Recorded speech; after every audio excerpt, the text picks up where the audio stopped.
Warahmatullahi wabarakatuh. Perkenalkan, nama saya Novi Agustiani dengan NIM C1B025009.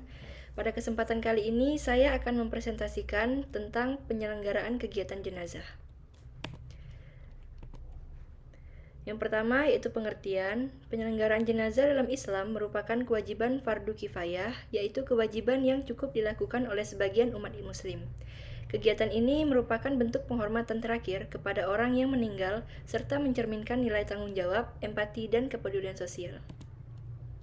Tahapan utamanya yang pertama terdiri dari memandikan jenazah, yang kedua yaitu mengkafani jenazah, yang ketiga sholat jenazah, dan yang keempat menguburkan jenazah. Untuk tahap memandikan jenazah adalah proses membersihkan tubuh orang yang telah meninggal dari kotoran dan najis sesuai dengan tata cara dalam syariat Islam sebagai bentuk penghormatan sebelum dikafani. Niatnya untuk jenazah laki-laki yaitu nawaitul ghusla li hazal mayyiti lillahi ta'ala, dan untuk jenazah perempuan yaitu nawaitul ghusla li hazihil mayyitati lillahi ta'ala.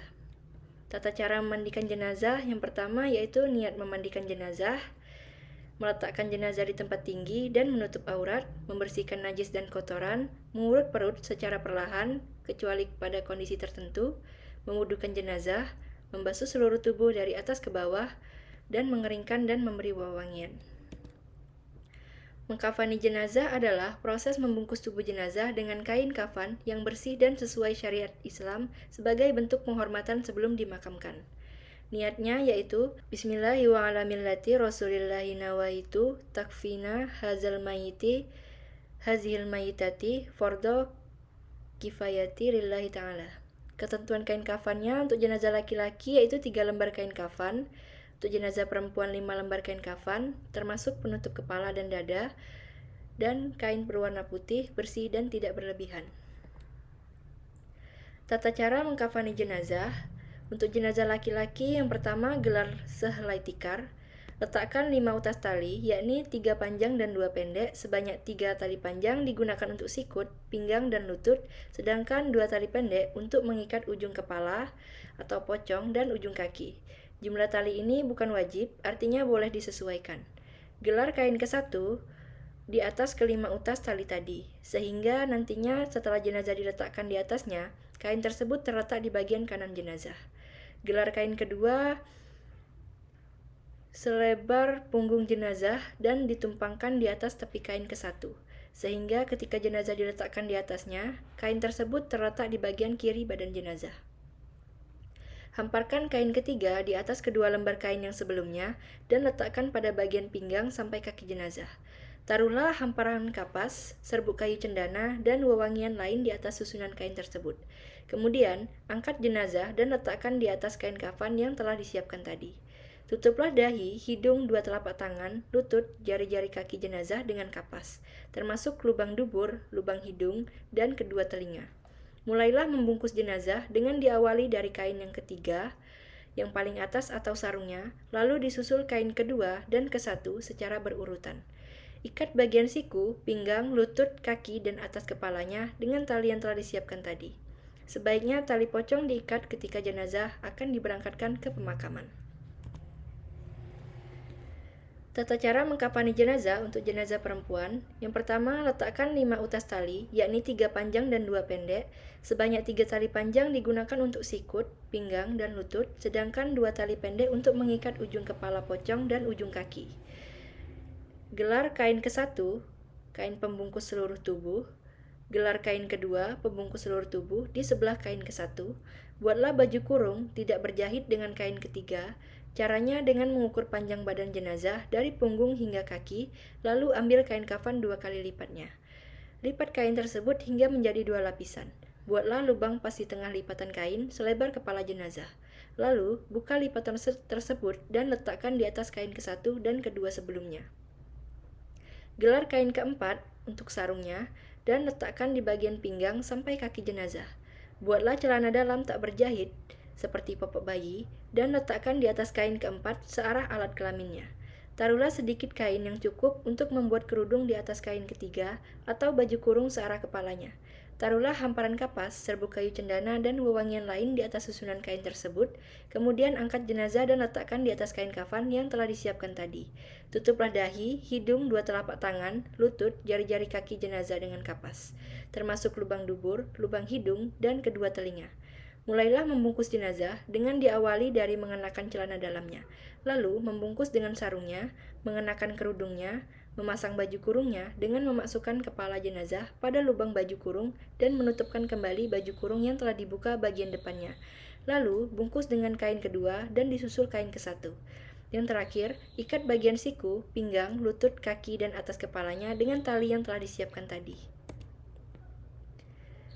Untuk sholat jenazah adalah ibadah yang dilakukan untuk mendoakan orang yang telah meninggal dengan tata cara khusus, tanpa ruku dan sujud, sebagai bentuk permohonan, ampunan, dan rahmat kepada Allah Subhanahu wa Ta'ala.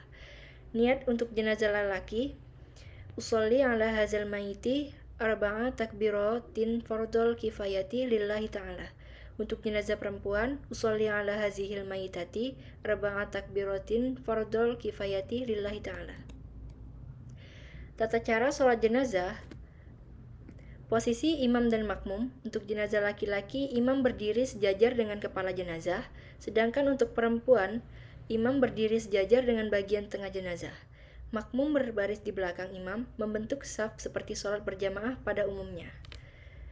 Yang kedua, niat sholat jenazah dilakukan di dalam hati tanpa diucapkan. Yang ketiga, takbiratul ihram dan membaca Al-Fatihah.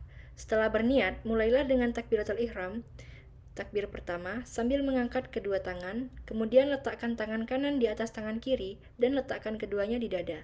Bacalah ta'awuz dan basmalah, lalu dilanjutkan dengan membaca surat Al-Fatihah. Takbir kedua, dan membaca sholawat. Setelah selesai membaca Al-Fatihah, lakukan takbir kedua sambil mengangkat kedua tangan. Kemudian, bacalah sholawat kepada Nabi Muhammad SAW. Yang kelima, takbir ketiga dan mendoakan mayit. Lakukan takbir ketiga sambil mengangkat kedua tangan. Kemudian, bacalah doa untuk jenazah. Yang keenam, yaitu takbir keempat dan doa penutup. Lakukan takbir keempat sambil mengangkat kedua tangan. Kemudian, bacalah doa penutup. Salah satu contoh doa yang bisa dibaca adalah Allahumma la tahrimna ajrohu wa la taqtinna ba'dahu waghfir lana walahu. Yang terakhir yaitu salam. Akhiri sholat jenazah dengan salam ke kanan dan ke kiri, seperti sholat pada umumnya. Menguburkan jenazah adalah proses terakhir dalam penyelenggaraan jenazah dengan menempatkan jenazah ke dalam liang kubur sesuai syariat Islam sebagai bentuk penghormatan terakhir kepada orang yang telah meninggal. Niatnya untuk jenazah laki-laki, nawaitu dafna hazal mayiti fardo kifayatin lillahi ta'ala. Untuk jenazah perempuan, yaitu nawaitu dafna hazihil mayitati fardo kifayatin lillahi ta'ala. Tata cara menguburkan jenazah. Yang pertama, menyiapkan liang kubur, cukup dalam dan aman.